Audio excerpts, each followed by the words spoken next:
Ellie, welcome to the show. Thank you so much for joining me. You are welcome, and I'm really, really excited for this one. So thank you for having me. Yes, I'm excited too. And like we were saying before we hit record, it's going to be really good to have maybe you hear a little bit of a male perspective and me definitely bring a female perspective to my audience.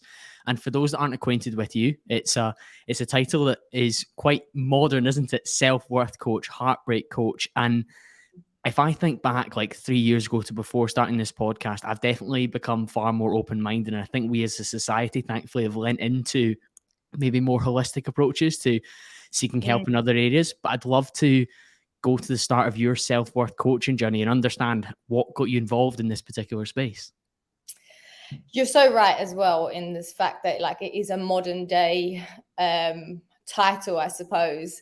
But how did I get into it? So I hate to say it, but probably bad relationships. So I like to pick the wrong men. Well, I liked to. Let's go past the wrong men. And sorry to all my exes, but not all of them were bad, but a lot of them were. And it has such an effect on your self-esteem. And then the final straw was I got cheated on, and it just knocked me. I was just, you're constantly questioning, are you good enough? Oh, I'm not pretty enough. I'm not sexy enough. I've not got a good enough job. Maybe I'm not funny enough. And like the questions just kept going on and on and on. So I knew that I needed to work on myself for that and understand myself a bit, because I'm lucky enough to come from such a loving family. So it's not any like trauma related bond that I was having to these men. It was just choosing the wrong people. But why? What was it? So I took myself on a healing journey. And then I was lucky enough to have a coach through work at the time. And she then told me what courses to go on and put me on this path to actually becoming a coach myself. And initially I started off as a life coach, but there is there's such a huge market for that I niched down a couple of years ago into self-worth and heartbreak, just based on what my clients were coming to me for anyway. And obviously then that makes me relatable because obviously I've been through all of that as well. So that's really how I got into it. I think there's a lot to be said for going through a particular experience yourself and then having walked that path from, let's say, A to Z or A to B at least, and being able to take somebody else along that path with you through what you've learned, but also through some personal experience as well. And you see it all the time in different coaching spaces, whether that's fitness or business or any other space that you hire a coach in. It's nice to have somebody that's walked the walk, while of course ticks some of the regulatory and the coaching boxes, which gives you reassurance as well. But from a personal perspective, what were some of the things you needed to do to quote unquote heal yourself from heartbreak or challenges with your own self-worth? I read a lot, listened to a lot of podcasts, listened to a lot of YouTube, worked with my coach, obviously, but she was more of like a business coach. So, but she's obviously when you're in that coaching space, you can help people look at things from a different perspective. So she was helping me along with that. But one of the main things I would say was I became very open and vulnerable. And my friend has to take credit for this. Like my best friend that I lived with at the time, she drew that out of me. She was like, it's okay to cry. You can be vulnerable. You can open up to me. And I think there's so much that, like, I was a closed book before and I was, oh, it's okay. I'll get on with it. I'll deal with that later. And it all comes up at one point. And this is what we all need to do. We just become a little bit more open and a little bit more vulnerable. What that does for you in a healing perspective speaks volumes. So that is probably where it really started. So then I could actually understand myself. And then along with everything else that I was learning along the way, I could then, figure me out. Then I can figure other people out as well. Yeah, that makes sense to me. And one of the thoughts that I always have when people talk about vulnerability and openness is, of course, it's great to speak about these things and bring them into reality and whatever terms we want to use when it comes to like manifestation and understanding of our challenges. But what maybe actions do you need to take to heal yourself from that perspective? Because I guess being open and vulnerable about challenge is great to verbalize, but what comes as the step after that? For somebody with my personality type, I'm always thinking like, okay, so what do I need to do? You need to feel your feelings and be honest with yourself about how you're feeling. So we can speak about it, that's fine. But if you are then denying what you feel. So whether that is then when you are by yourself, to let yourself express that, even if it does mean crying, let yourself, because there is so much power that you're going to get out of yourself just by crying to yourself. Nobody needs to know about it, but you can then release that emotion. And then once you've released it, you can actually go, right, okay, why am I feeling like that? And questioning your own self, which means that you're then just actually dealing with what you're going through rather than burying it. And yes, okay, speaking to people is absolutely great, but you need to be able to speak to somebody that you fully trust and that you can be open with and vulnerable. Because if there's a little bit of doubt that you think, oh God, they're going to judge me for that, then you're not going to open up and then you're not dealing with it. So it's either you deal with it yourself and let yourself just feel what you're feeling, or you have that safe space there, that safe person, which I'm lucky enough I have a few in my life. But if you don't, then you find that person, and you can find that person in a therapist, in a coach, because they are the least judgmental people. I know it's hard to open up. It really is, especially for men. I think it's a lot harder. But the moment that you do, all of your inner demons kind of just settle a little bit. Once we've opened up and we've thought about like the challenges, one of the terms I'm feeling you saying is like almost like sitting in the emotion and allowing it to be to an extent. Do you find that a lot of people are desperately trying to escape from these emotions or maybe distract themselves and not fully immerse themselves? Like you say, like you are allowed to cry and have that feeling of like what almost like an outpouring, but are people not doing that in general? Is that what you're coming across, Ellie? Absolutely. I think it's really hard for people to be that person, because I think society is going in a direction that we are allowing ourselves to be a little bit more open. But I think especially for men, we have this perspective that they have to be strong and they have to be this macho person. So if they're seen to be crying to their friends down the pub or to their girlfriend, like opening up, then that takes that masculinity away, which then they're really going to struggle with who they are. So they just try and avoid it. And I think with women, we're a lot better at opening up because we are very open to our friends and family. But there will be people like myself who just don't, and we try to bury it. And then it just comes out in different ways, whether it's in relationships or in friendships. So I think the moment that you start to just feel it is the moment that then you become self-aware of who you are and what's causing this. It makes you become a better person and have better relationships with people, because you can be yourself, your authentic self. I think some of us struggle with being our authentic self because we're hiding how we feel. What were you hiding? Did you find, Ellie? Hard Good question, I know. That's a tough one. I've never ever been asked that. What was I hiding? I think I've always been this independent person, and I still am. I pride myself on it. It's probably a good thing and a bad thing, but maybe I was hiding the fact that I was trying to get this to be loved by a very masculine, egotistical man. And with a lot of egos becomes, obviously, they're seeking validation for a lot of other things. So I think I was just wanted to be loved by that person, even though I don't even know why so much. But yeah, I think as well, it was the fact that I was uncovering maybe not aligning myself with people that I was aligning myself with people that I thought what I wanted, like what society said was a good person to be with, rather than what I truly wanted. And maybe not even being myself. Like I've always been very much into reading and learning and being a bit of a geek, but probably hiding that a little bit because you want to fit in with everyone else. And if you're dating a kind of man that doesn't appreciate that, but you're having to hide that parts of your personality, that parts of your interest, then obviously that's something that's going to be repressed behind the scenes. Absolutely. And again, that's me not living to my authentic self. And I think as society, again, we fall into this trap that women can't be independent and we can't be educated or intelligent and so on and so forth. So we try to suppress that to fit into what the idealistic man in society would want. And I think we are developing and changing along from that. But as old school traditional relationships go, that's what we're trying to fit into.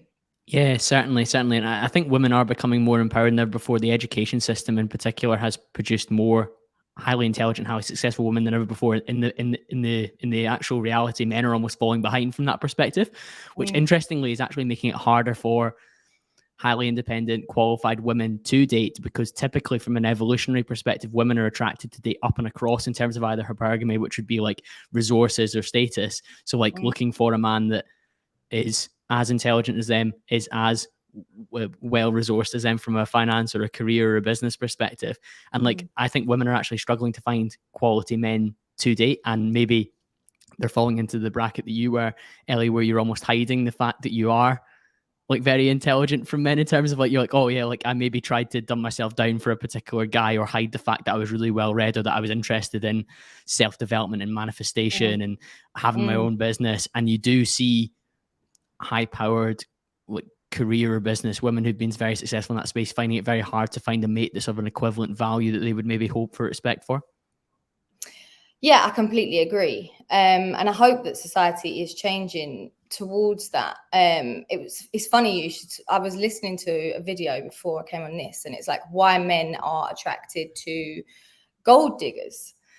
And it's because they feed into their ego. So obviously they are then providing for that person, and then they are cared for that person. But when you've got an independent female who doesn't really need you for anything, but just wants you there to add value to their life, it's really difficult for men to then accept that, because obviously traditionally we've always been like, men have always been the provider, and we've always wanted them for that. So I hope that we're going like in the direction of like more on an equal basis. And the problem is, I don't like to generalize. I think we live in a society where all men think that women are gold diggers and psychopaths, and all women think that men are cheaters and egotistical and not loyal and so on and so forth, and cheat and toxic. So we just go into this two different patterns. And I always stand by it and tell my clients, if there is a good woman out there like you, who has good values, good morals, and doesn't cheat and all of those things that you stand by, there has to be men out there that are the same. And I do believe there are men out there that are the same. And yes, there is the cheaters and the toxic men, and there is the psychopath girls that need to deal with certain insecurities to stop them to be like that. But ultimately, there is also your average, normal person that's just looking for a lovely relationship to grow with forever. And I think we just have got this in our head that no, that can't happen, because of society now is not like that. I would agree. No, I think we need to have a more optimistic outlook on things rather than carrying around the pessimism. There's definitely some stats which are worrying, but we won't dwell on those today, Ellie. I'd be really keen, what kind of regularly comes up with clients that come to you maybe post heartbreak, or whether they're struggling with how they value themselves? Yeah, so they all come to me with insecurities, but there'll be a situation that's heightened that for them. So whether it is that they've just had their heart broken, or they're currently in a toxic relationship and they don't know how to get out of it, or it could be that they're really lacking confidence in themselves to go after what they want to go after. So, and also it can be a lot of that have come through recently is that people are in secure relationships, but their insecurities are actually having a huge impact on their relationship, and they feel like they're going to lose that person because they're so insecure. So yeah, it will always be an insecurity, and it's then heightened by a situation. So that's what they come to me for. But it's not necessarily like all single women or all married women. It's literally a mix. But yeah, I do work mainly with women. That's interesting that it's sometimes like a trigger event. It's like the straw that broke the camel's back, so to speak. It's like one of my previous guests, they're a physio business, Physio Clinic Glasgow, and they were talking about people often get injuries because the coffee cup of their capacity overflows at some point. So it's not necessarily that one deadlift, or that one run, or that one kettlebell swing, or that one time you picked up your daughter. It's actually just an accumulation of all these different things that spill over and cause the ultimate pain or the injury. And I guess if somebody's just been broken up with, or been in a particularly toxic situation, or even like from like maybe like a career perspective, I know you help some women in that space.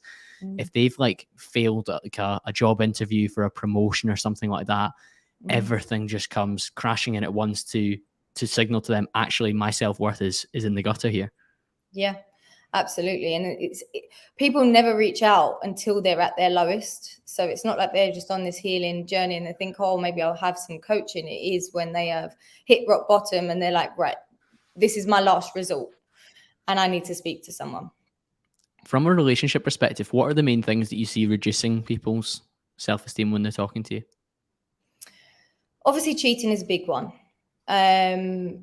Because as soon as you're cheated on, you're always comparing yourself to that person. You're never good. Why were you never good enough for that person to stay faithful to you?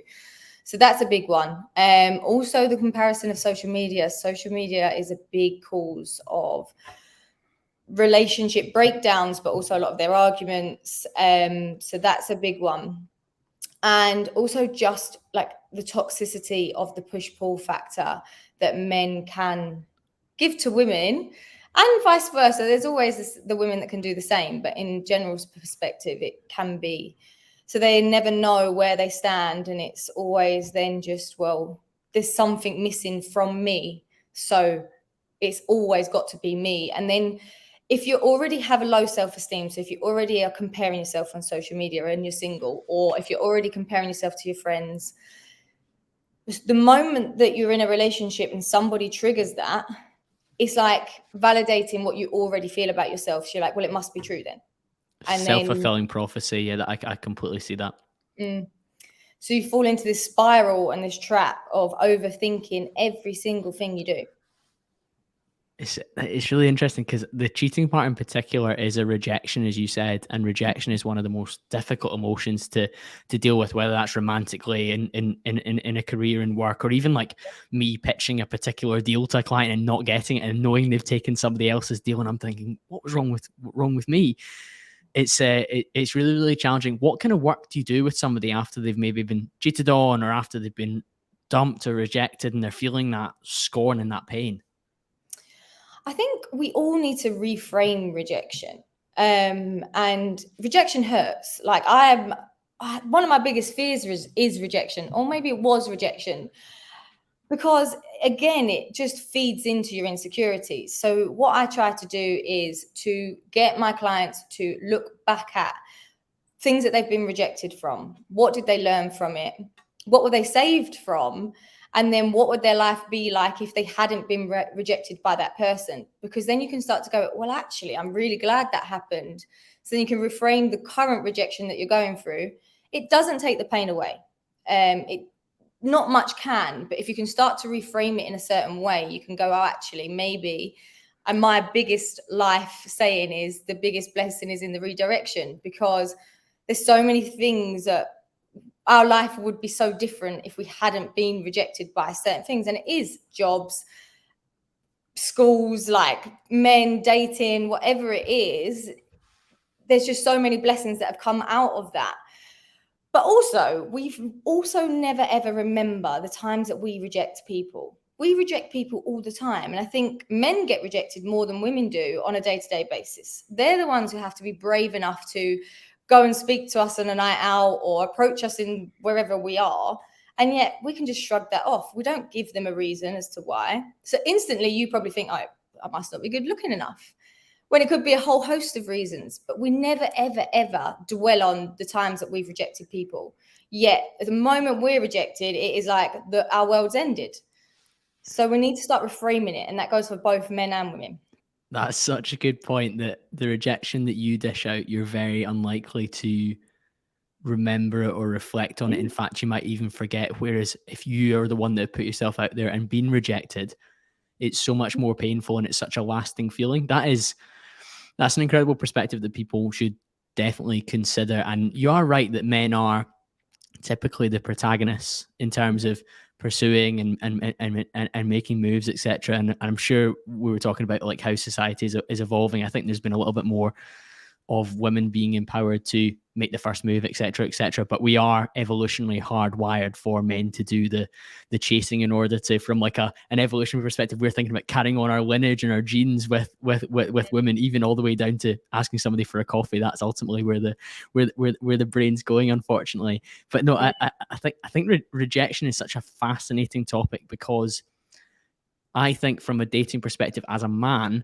one of the things that you have the biggest fear of is like that approach anxiety. And that's not to talk about from like a pickup artistry perspective, but genuinely just putting yourself out there and saying, do you want to go for a coffee? Do you want to go for a walk? Do you want to go for dinner? Whatever it is, that no is very, very challenging. And you were talking about being attracted to particular type of man that wasn't quite right for you.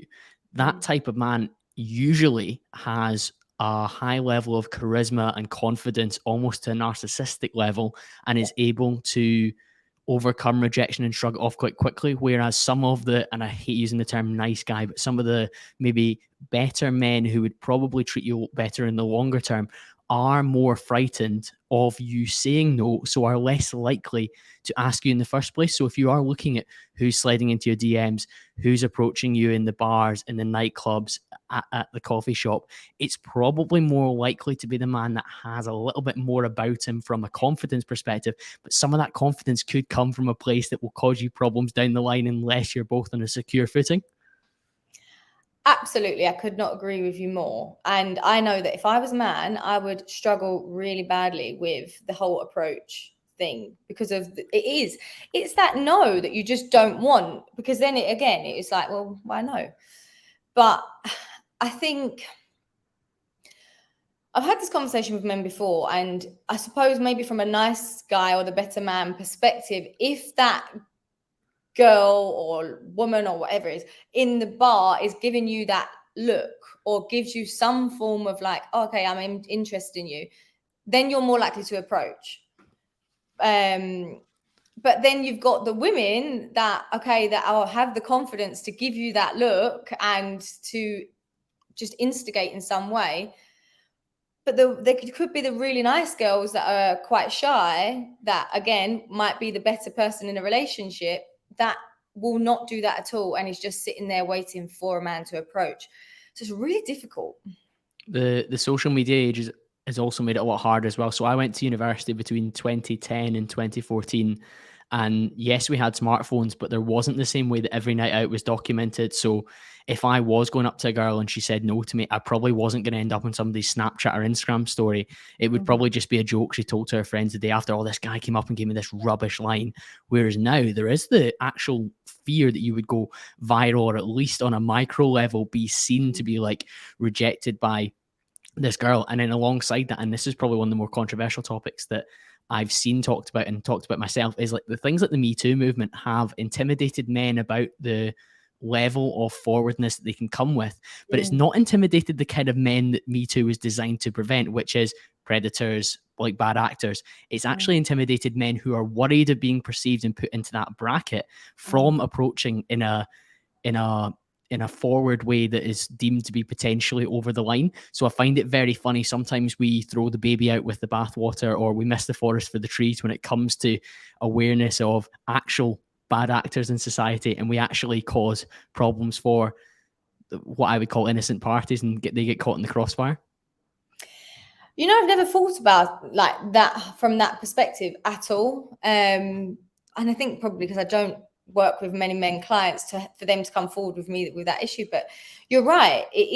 There is now such a fine line of what you can say and do in society without it being, I mean, I suppose then, but if you are, I don't know, talking like you're in a coffee shop and you see a girl that's attractive and you brace yourself and become brave and go and speak to her, that isn't treading on anyone's line. And if it is for that person, then I think you'll know instantly that woman or individual is not for you, because they don't align with you. Exactly that. It's just nowadays with the camera phones everywhere, people may be filming interactions, and like we've seen so many TikToks recently go viral where there's been a number of females who've actually like one of my biggest disappointments is when a female doesn't feel safe in the gym and doesn't feel comfortable. But we've actually seen like a number of like female creators optimizing for almost thirst trapping and filming their sets, and then trying to shame men who are either looking at the camera, looking at them, not sure what they're up to, or approaching to try and be either helpful or to make a move or whatever. And it's funny that when we have this generation where we're almost optimizing for like controversial interactions online, where we can post a TikTok and be like, all men are shit, or all women are thirst trapping, or all women are like, because it's quite funny, a couple of the creators that were doing it actually had OnlyFans and stuff like that as well, and they were talking about being objectified, and you think, well, actually, if you were realistically talking about yourself as a commodity, which you are, you can't really have a problem when you're objectified to some extent physically. So it's a very funny environment, Ellie, and I do worry about people being able to be brave enough to overcome that rejection. But we sidetracked a little bit, because one of the things I was really keen to ask you about was, when clients come to you post rejection, they're heartbroken, what do they need to do to move forward? What do they need to do next to try and heal themselves and maybe look at future relationships? They first need to start to work on themselves before moving on into any relationship. You need to heal. And I think, because if you are coming to me through heartbreak or rejection, or what, if we're going down that line, then you need to work on your insecurities, really understanding them and where they lie, where they come up the most. And then from that, we then need to work on the things that you actually like about yourself.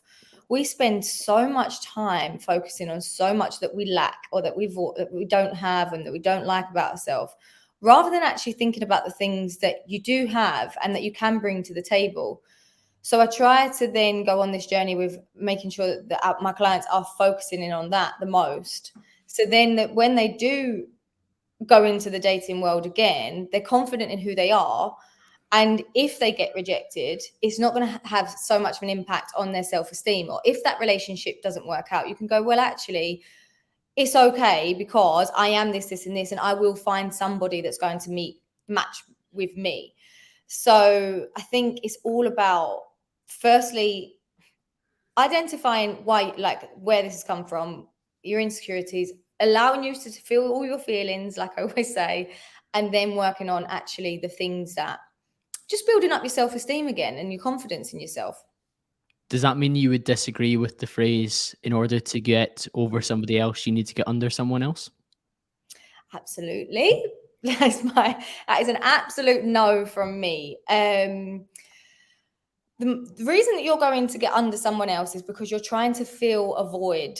And that is because you're missing your ex, or that you want that validation of, actually, no, there's nothing wrong with me, I can get who I want kind of mentality.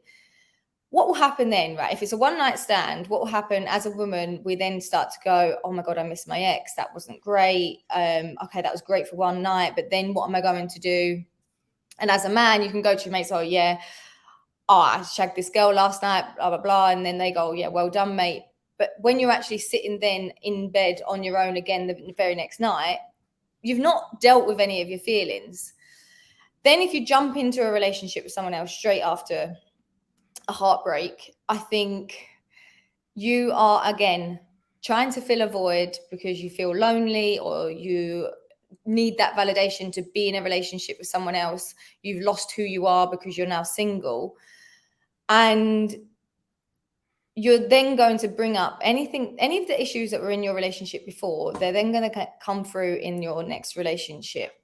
There is something so freeing in going through the motions of dealing with the heartbreak, coming out the other side stronger, being content in your own skin, and actually finding somebody that aligns with you.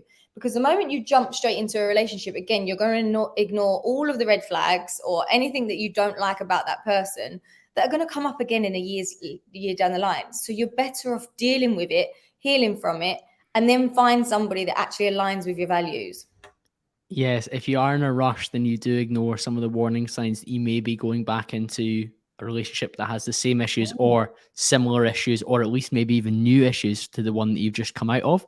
Mm-hmm. I do find it interesting because I do know friends, and I've spoken to them before about how when you've come out of a relationship, particularly if you've been the one that's been rejected and dumped, there is an element of, I'll show them my value and it's wrong sometimes to talk about market value, but there's definitely a hierarchy to some extent in terms of the caliber or level of attractiveness, at least. Maybe not in terms of like actual quality, in terms of like mate value as a person overall that you can get.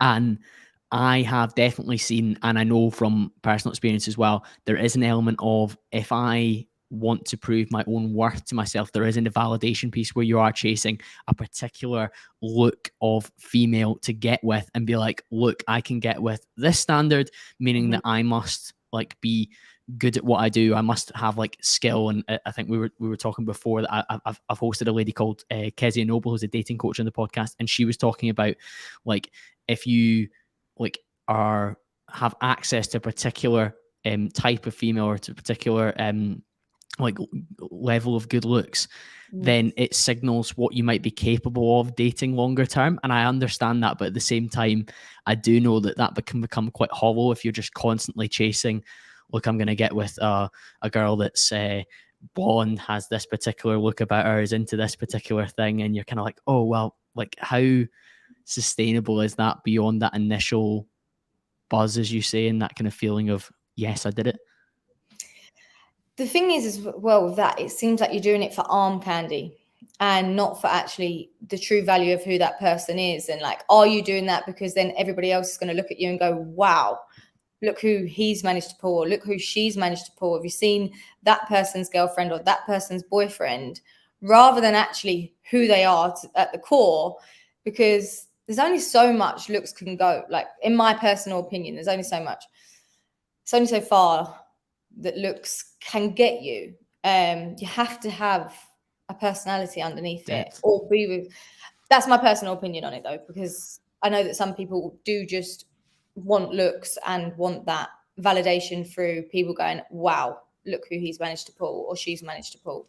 Yeah, I recently spoke to an author called Professor Keith Campbell, who wrote a book about the psychology of narcissism, and he was talking about trophy spouses, and a lot of narcissistic men aim to have a trophy spouse to show, to go along with the Rolex, the car, the house, the job title. And genuinely, they will cycle through them. And when he did his dissertation back in the 80s, although Donald Trump is now known for having, I think it's Ivana that he's married to, he used to basically cycle through beautiful model women almost as a as a means of showcasing that I can have access to these women. Because if you were to go in a purely looks perspective, he probably wouldn't attract those women, but he can because of the status and the power that he's got, and these women are drawn to him because of the resources and the lifestyle that they can enjoy off the back of it, and maybe even the personality and the confidence can do things as well. So it's an interesting one.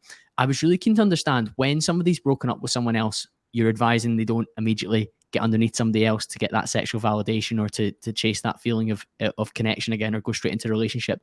But what boundaries do you encourage somebody to have maybe with their ex-boyfriend? I'm all for the no contact rule. I think if you're going through this healing process, the moment that you reach out to your ex or you see your ex's name pop up on your phone, it does take you 10 steps back. It makes you feel so great for that time or that short space of time. You think, oh my God, yes, they want me back. And then the moment that you don't get the response that you want, or that they don't reply again, you instantly feel invalidated and you've gone 10 steps back in your healing process. So my number one is the no contact rule. Social media is entirely dependent on if you find that you are stalking that person nonstop. So if you're looking through their likes, looking through their followers, looking what their friends are up to, trying to see them on stories, then just eliminate it, because all you're doing is causing yourself such internal pain and hurt and overthinking everything, creating scenarios in your head. So the moment you can eliminate that, you're already a step ahead in your healing process. With the social media thing, Ellie, I think it's so unlikely if you go looking that you're going to find something that you want to look for or want to see, because what are the chances that you're going to see they followed a new guy, or they've put somebody else on their story, or they're out with such and such, or a guy that you knew that they'd spoken to before was liking their photos, and you're like, I don't think there's ever going to be an upside to what you see.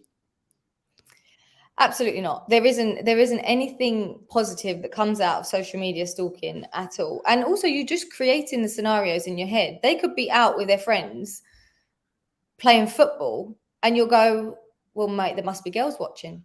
And after that, they're going to go to the pub, and then there's going to be girls watching. And you just create. And especially as women, we can overthink everything. And I don't know, do men do the same? Do men overthink everything that a woman's doing? It depends. It depends. So there is some research that shows that if a man sees a woman they've been with, even casually, with another man after the fact, there's still an element of uncomfortableness with that, because you, especially if you like, this is only if you've slept with that woman, because there's an element of, and this is not a nice thing always to hear, an element of possessiveness, as in that was my potential partner that I was going to mate with and create a future Colin with, or whatever term we want to use.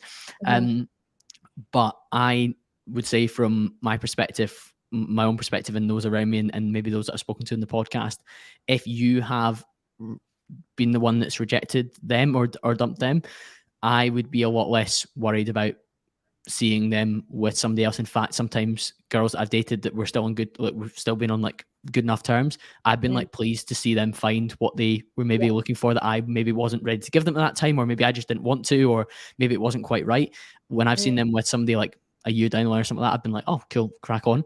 I do think there's a time element though, because like I think anyone, male or female, would feel an element of sting if like 2 weeks after you were dating them, they're like shacked up with somebody else, and you're thinking, wow, like that was weird. Or like, how long were you talking to them while I was with you, or whatever else.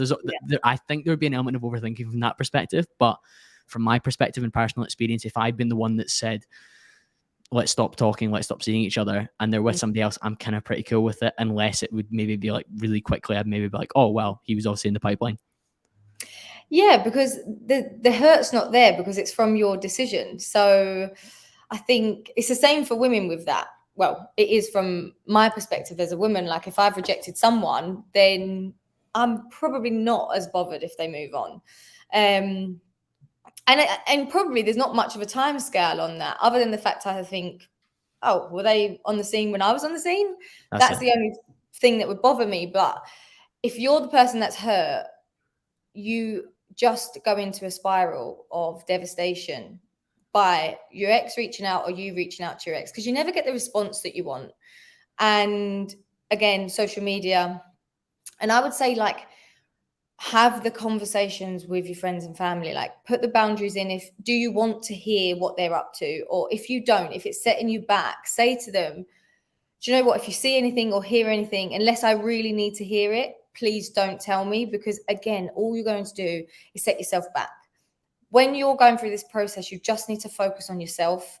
And it can, like, that might seem as selfish, but you just do, because you've got to get yourself out of this rut, and you want to heal as quickly as you can, and you can't if your ex is still there. That's a really good point, because I think we've all been sent screenshots either into the group chat or direct to you, been like, oh my God, look what she's up to. And you're like, oh, like, do I really need to see that? And like, sometimes it's like, it's bad because they're trying to have a laugh at a person's expense and like might cheer you up. But then if you're not in the right headspace, then maybe it's actually doing more damage than good if you're not quite sure. What about friendship after the fact, Ellie? Is it possible? Friendship with an ex. I think there's a time element on it and a long time element on it. Yes, you can. But I do worry that from one party, there's always that element of, do you want more? And I always think as well, it's really, really difficult to bring, if you're friends with your ex, what then is your new relationship meant to be friends with that person as well? Unless you've got children involved. And I think it's so great if two parents can come together and co-parent as friends, perfect. But if you haven't got any ties, that element of feelings is always going to be there. Like, you've slept with that person. How are you meant to then bring anybody else into your life and be friends with that person as well? It's a gray area for me. But for me, like, I just don't think it should be a thing. Yeah, close friendship, I don't see how it's possible. I think after a period of time, you can have a level of like acquaintanceship and like mutual respect for each other. You can maybe have each other on socials. You can be supportive of their business venture or their career or whatever they're up to. But I think in terms of like seeing each other regularly and catching up and maybe being in the same social circles, I think would be very complicated and maybe complicates things. As you say, one person might like almost have left the light on for the other person, definitely more than the other, even if like, and I've seen this before where maybe somebody has broken up with someone and they've ended the relationship, but they've like maybe not come out of the relationship as well. They've maybe, and this is again quite like economic terms almost, maybe they've decreased in market value. Maybe they've like aged badly. And 5 years down the line, they see the girl that they broke up with and they're like, oh shit, like she's way ahead of where I am. And I've left like a kind of lingering feeling for them. And you're like, oh wow, that could be very, very complicated indeed.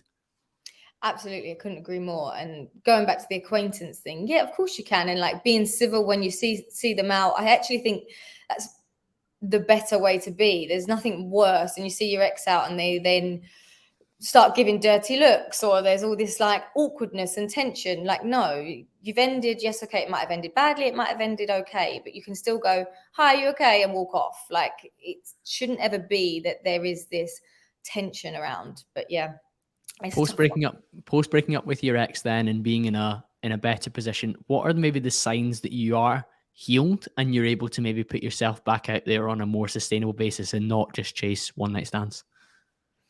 I think some of the signs are like the healing process isn't about one like waking up and being like, wow, I feel fantastic.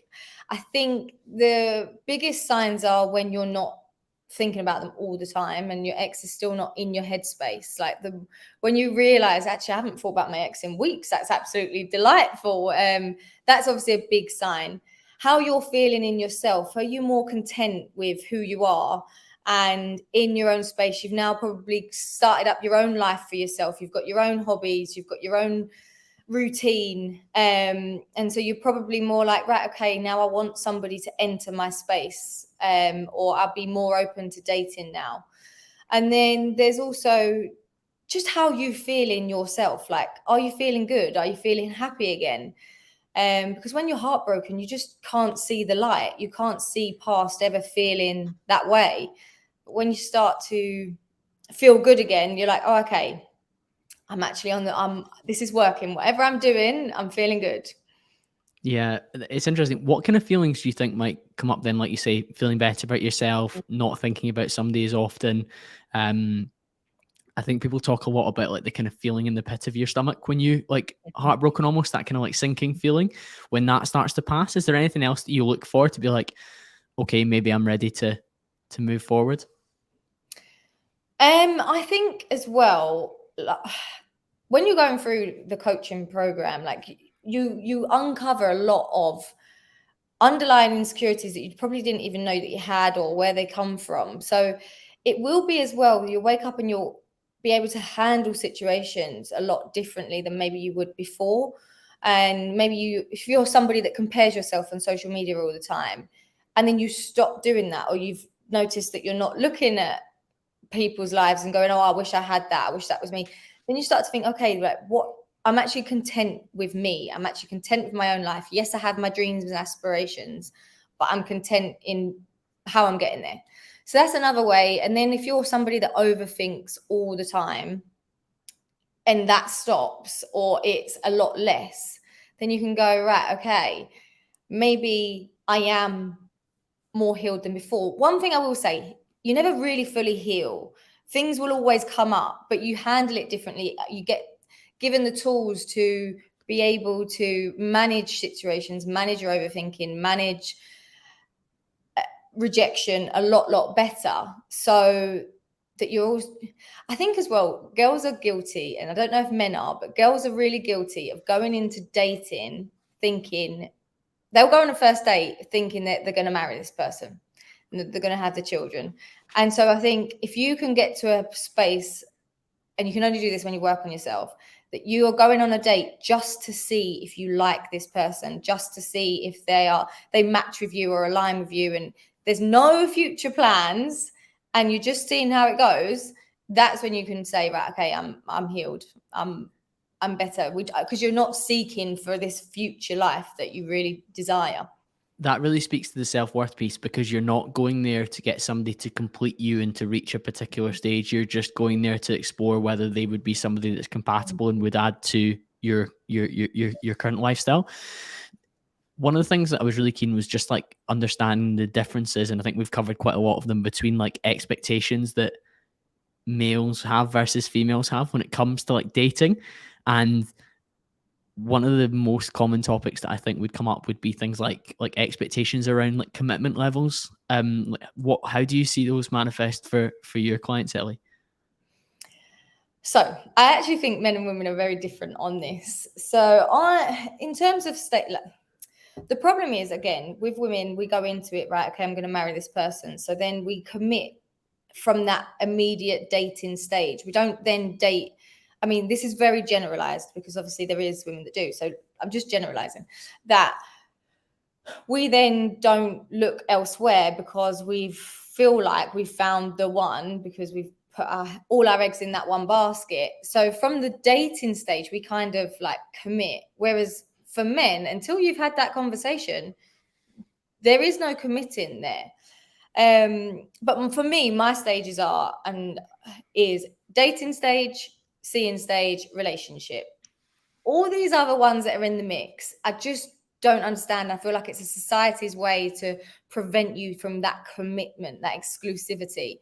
So yeah, I think in the dating stage, you can explore, like go on dates with other people, see who you want to be with, what you like about someone and don't like about someone else. Then when you're in the seeing stage, that's when obviously you've started to spend a lot more time with that person, and you're not then meeting other people, sleeping with other people, talking to other people. And then obviously once you've got to know that person, then you get into a relationship. For me, there's not much difference between seeing and relationship. It's more so just to really get to know that person. But what's the situationship then? Okay. Situationship is what so many people find themselves in, and it's because you're too afraid to lose that person by putting yourself out there to have that conversation of what are we. So you could be seeing this person for months on end, and they're out doing what they want, and the moment a conversation comes up, they're like, oh no, I don't really like the relationship title, and maybe I like it how it is. And then that other person who wants the relationship decides to stay in that situationship, and then gets annoyed with all of the other things, like liking people's pictures on Instagram, flirting with other people when they're out, but they have no leg to stand on, because that person, the other person, has told you, we're just at this stage, like there's no commitment really. So situationships, and so many people are in them, and it's all through fear of losing that person and not knowing your worth. It's an act of protecting what's already existing, even though it's not right. And it's almost like better the devil you know. So I know this situation, it's familiar, it's not right, and it's not perfect, and it's got the potential to hurt me, and it almost definitely will. But if I lose this, then I'll feel like I've not got anything, and I'll be back to level zero or ground zero. But in reality, as you said, you are really at ground zero with this, and unless you can formalize it and have a proper conversation, and that person maybe change the headspace that they're in, you're almost doomed to fail, aren't you? You are, and it just triggers so many insecurities again, and lowers your self-esteem, and has such an effect on your self-worth, and you're setting yourself up for disaster. Yeah, it certainly feels that way. I guess when you were explaining the 3 different stages, I think my definitions are largely in line with that as well. I do think when there's not been conversations, though, men, just from a novelty and excitement perspective, will use the different caveats and definitions to their extreme advantage. And that is just, again, from a desire perspective, from a novelty perspective, from a oh, you never said that this was exclusive perspective. If that's not been said, then men will act in their own best interest from a sexual perspective, and that is unfortunately the reality of things. But equally, there'll definitely be females listening to this that are like, oh, well, I've acted in this particular way based on that. And I think modern society has, from a sexual revolution perspective, enabled females to behave in that way, even if it's maybe not in line with their biological desires. They may be behaving in that way because they've been told that you're a boss ass bitch who can go out there and do what she wants to do, and you're like, okay, well, I actually feel shit after it, but I'm doing it because you like all my friends have said, oh yeah, clap back and be an independent woman who can sleep around as well. But it's funny how few females actually can do that sustainably for the long term and not feel terrible at themselves. But I would also say that men with a particularly high body count as well, there's an element of validation problem as well. Well, I was saying that men are the sexual protagonists and women are the sexual gatekeepers that kind of decide how the interaction is going to go. If a man has an extremely high sexual reputation with lots of different women, yes, he may have some ability and talent and desirability, but he's probably chasing something for a reason that's going on internally with him if he constantly needs to have that. Absolutely. I think the high body count for both men and women is a validation point. And what do you really get out of it other than to brag about it? That's all you can really get out of it, because you're not developing any like sustainable relationship with someone. You're literally just, okay, you get sex out of it as well. But is it anyway that good on a one night stand? Do you really get what you actually want to get out of it on a one night stand? I don't think so. Yeah, it's definitely really interesting. I think that's sometimes where men and women's expectations differ. Men have a particular view of women with like high levels of promiscuity who have slept with a lot of men as lower value, whereas men who maybe look at other men that have high body counts, they're kind of like, oh, he's a stud, he's a player. And yes, there are evolutionary reasons why that would be seen as like, oh, he's a successful man and he's a capable man, but definitely it's a case of a little bit of mixed standards. Yeah, I completely agree. And I think it's a really tough one because like women with a high body count are so judged, whereas men with a high body count, like us women, we don't really judge them for that. We might think, oh, actually, you're a fuckboy, but that's about as far as it goes. Whereas a man will fully judge you for it, and you don't want to get that reputation. So, yeah, the single biggest problem is that men know that if this again a difficult example, but if you go to any city in the world, so if we go out in Dubai tonight, Ellie, and and this is not nice terms, but the least attractive woman you could possibly think of, she will, if she really, really wanted to, she could probably find a man to go home with. Unfortunately, the least attractive man you could possibly think of would very much struggle to get a woman to go home with, because that is just the nature of the dating dynamic, the gender dynamic, and that man could buy all the drinks that he wants. He could buy all the nice dinners he wants. If he's really, really unattractive and he doesn't have something else about him, he won't be. He's much less likely. Let's not say it's impossible. He's much less likely to achieve what he wants. Whereas a woman will probably find a man who, on some scale, will be quote unquote up for it, and it will happen because women, like men, will behave up into the standard that a woman will allow him to, and nothing above it. It's really, really bad to watch. If a woman will have sex on the first date, if it's dinner and drinks, that's what he will do. If a woman will have sex if you buy her a drink in a nightclub at 4 a.m., that's what he will do, because that's the standard that he's operating towards, because he's taught from a kind of an energy conserving perspective. Only do what is required to get what you want to achieve, which is to repopulate the earth with your offspring. And it's really funny to think about it from like an evolutionary perspective, but I see it all the time. If my guy friends can have sex with a woman by putting in the limited effort possible, that's exactly what he'll do. But if the woman makes him work a bit harder, that's what he'll do as well, unless he can get it easier from somewhere else of an equivalent like sexual attractiveness. So I think that's where men and women are wired a little bit differently, and also where men are more put off if a woman has a higher count, because it means that her standard for access and entry to her has been of a lower level. Yeah. I suppose that exclusivity is not there. Exactly that, because you just feel challenged. I brought up the first date there, Ellie. Yeah. What do you say to your clients about the first date and the like sex or whatever else? It's a no from me. Okay, no, actually it's not. It is a no from me if you see a future with that person. So if you're on a first date and you feel in the vibe and you think, do you know what? I really want to get to know this person more. Like, we align on so many things. It's funny, whatever it is that you're really attracted to that person, hold off, because men have, and you can correct me if I'm wrong, but men have so much more respect for women if they don't put out on the first date, because you're then not automatically thinking, oh, this is what they do. They go on first dates and then sleep around. If you're in the moment and you're thinking, oh, I can't see a future with this boy, I'm just really want to have sex, go for it. Like, it's fine. But if it's, for me, it's a no if you see in a future with that person.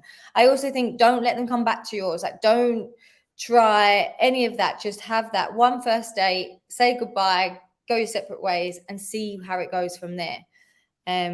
Because as well, if you sleep with that person on a first date and then you wake up and you really like that person and you wake up in the morning and then they don't text you or they don't reach out to you, all of your feelings of insecurities are going to come out. Was I bad in bed? Oh, I wish I'd never done that. If I hadn't slept with that person, then maybe we could have had a future. You overthink everything again.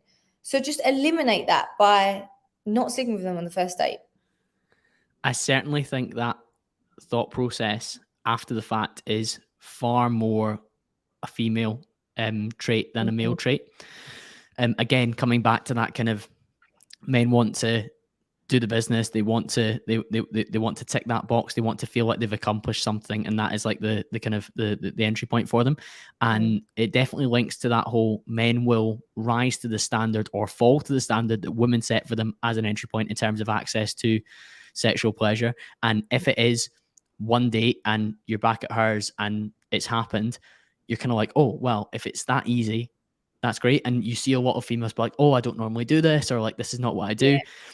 Men need to realize that it's not because you are such a high value special man, you have such a special connection. It's just that that's her value set and that's the level that she expects you to operate at. Don't get me wrong, there's maybe the occasional outlier where she's just like, wow, we had such a connection, it had to happen. And I actually do understand that. But at the same time, if you do not put some form of boundary or some sort of expectation on level of behavior and effort after the fact, the man will just expect that is the level he has to behave towards for every other interaction that you have. It is. There's also the idea that if a man's really pushing on it, some women feel that they can't say no, not because like in a like rape stance, but they feel like, oh, they're really, really trying, they really, really want to, they're not going to judge me for this, so maybe I'm just going to do it. And then they wake up in the morning and go, and then they don't hear from that person. They go, but they really wanted it, they really pushed for it, and now that I've done it, they're judging me for it. So it's just being able to actually have the ability to set the boundary as well, no matter how much of a connection you have. If you can set that boundary, I use the term protagonist and I use the term gatekeeper, and that is exactly what it is. Like, the man will, like, if a man is extremely sexually attracted to somebody, they will want to sleep with them as soon as physically possible. That's great from a desire perspective, and to feel wanted and to feel like he's into me. But on a really sad level, they actually need to develop an element of emotional connection to make the sex something that they want to do again. Otherwise, we've got that dreaded post-nut clarity where the man achieves what he set out to do, lies in his back, and he thinks, not doing that again. Or I'm not putting in the same level of effort again with her. I'll move on to the next one, because they'll chase novelty, they'll chase something different, and that's extremely unhealthy in that regard. But one of the kind of final things I wanted to ask you about, Ellie, was, we were talking beforehand about how important it is for men as well as women to do the self-work on how they're wired. What have you noticed from like your clients' interactions with men on areas that they really feel that they would benefit from men maybe working on? I think everyone can benefit from working on themselves, but men especially, because they don't open up to anyone. It's not a conversation that you have with your friends or with your dad or with family. Like, you just don't. Whereas women, even if we don't go through like seeking help outside of our friendship group, we always have our friendship group. So I think for a man to become so self-aware of himself and identify any past traumas that they've been through or any hurt that they've never dealt with and then deal with it, we're going to avoid a lot of mistakes made in relationships, in friendships, becoming that toxic person. So like, you could be a man that just avoids relationships. So you develop a connection with someone, and then the moment a relationship comes, you're like, oh no, like, back away. And that's because you've not dealt with something. Like, there's something that's making you want to avoid that. And then that you've got that other, and I'm doing two extremes here, but you've got the other male who falls in love really, really quickly, but then becomes obsessive and jealous, and the relationship becomes so toxic that we live in this society where we are not dealing with what's going on at the core, and it's having such an impact on our relationships, and actually meeting people that align with you and what you value and what, because unless you know that yourself, you're never going to attract the right people. It really links to attachment style, doesn't it? And one of the ways that we got connected was talking about my guest, Adam Lane Smith, who's an attachment style expert. And what you were speaking about there is definitely an element of avoidant attachment style. So when somebody comes on back strong to you, you're like, pull back, pull back. Or the anxious attachment style, where you're really smitten and really into somebody, but you're trying to control every aspect of the relationship. You're wanting certainty. And that's certainly a theme that I see within dating, even from my own life, is sometimes people really just want certainty about where something is, and there's a level of anxiety when you don't know about things. But much like the rejection piece that we spoke about, a lot of the time good things lie on the other side of a little bit of uncertainty and not being quite sure. And as much as possible, you can have reassuring conversations, but sometimes you do need to give things an opportunity to unfold in front of you across a period of time, to give you a body of evidence to know whether this is going to be right for you or not, rather than just judging it off of one or two interactions or one or two texts back and forth. Because I think we all sometimes take a little bit of time to warm into something, and it's not necessarily love at first sight every single time. Exactly that. And if you've not healed from past rejections or past traumas, whatever it is, that element that you're talking about, if the relationship, like, that person gets a bit boring, you're going to run away, or if you really want that person so much, you're going to love bomb them to the point of they have no choice but to fall in love with you. But is that really the real you? So I think you need to everybody needs to do the work. And it doesn't mean that you're then going to fall in love and it's going to be like the most perfect relationship that you've ever been in. It's still really difficult to get to know that person, and without the past coming in, or without your past styles coming in. But it's like every person that you date, every person that you see, every person that you get in a relationship with, you start to learn so much about yourself when you know yourself. So unless somebody's getting to know themselves first, you're never going to be able to develop into the relationship that you want, from my personal opinion.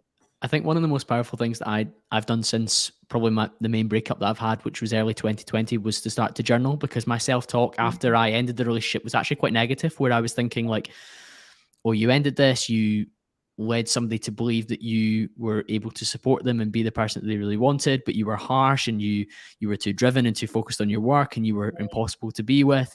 And that self-talk is really, really damaging, because some of the qualities that I'm outlining there in terms of hard work and drive were actually things that a lot of women have told me they find attractive about me to be around, and how I can be like somebody that kind of pushes them forward. I'm a big believer in the phrase, a rising tide raises all ships. So if I'm pushing the standards and trying to make everyone around me better, then that can be a healthy thing.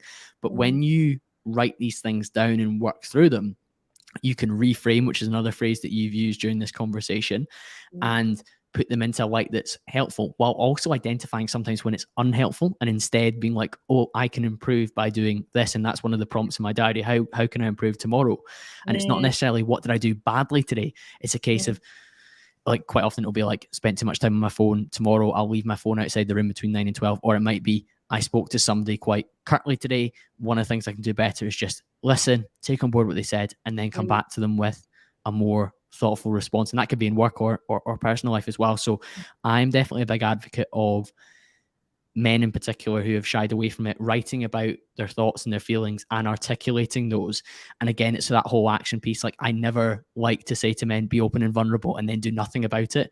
I'm very much like a, yes, be open and vulnerable, but what are you going to do next to make sure that you don't feel this way in a week's time, a month's time, a year's time, whatever timeline you're working on?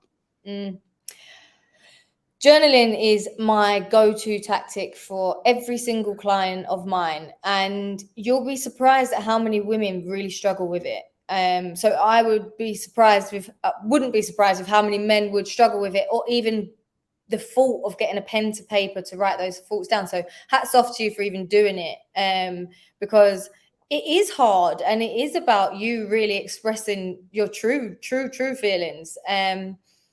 And the more you do it, the more open you are with your own self. But yeah, to make that next question, I think when you're going through the pain, like if you're going through hurt, I always like to follow it up with 3 positive things that happened that day. So you're not so much figuring out, like focus so much on the negatives, because there's so much negative that happens. If you can flip that on a positive just before you go to sleep, you're going to wake up in a better mood for the next day. So I love what you're saying about the improvement one. That's in mine as well. But if you're going through a healing process, I try to always like thoughts and feelings, what do you need to get off your chest, and then follow it up with something positive, because we spend so much time in the negative. That's great, because when I first did it, I was using a blank page and I was occasionally just Googling prompts from the internet. And I was like, oh my God, I'm actually just battering myself here and just saying what a dick I am, when I knew I wasn't a bad person. Yeah. Because for public record, I hadn't done anything wrong. I just decided I wasn't in the relationship anymore. And a lot of people find that strange, where you're like, oh, you haven't cheated, you don't hate the person, you haven't fallen out, you're just not in the same place that you want to be in.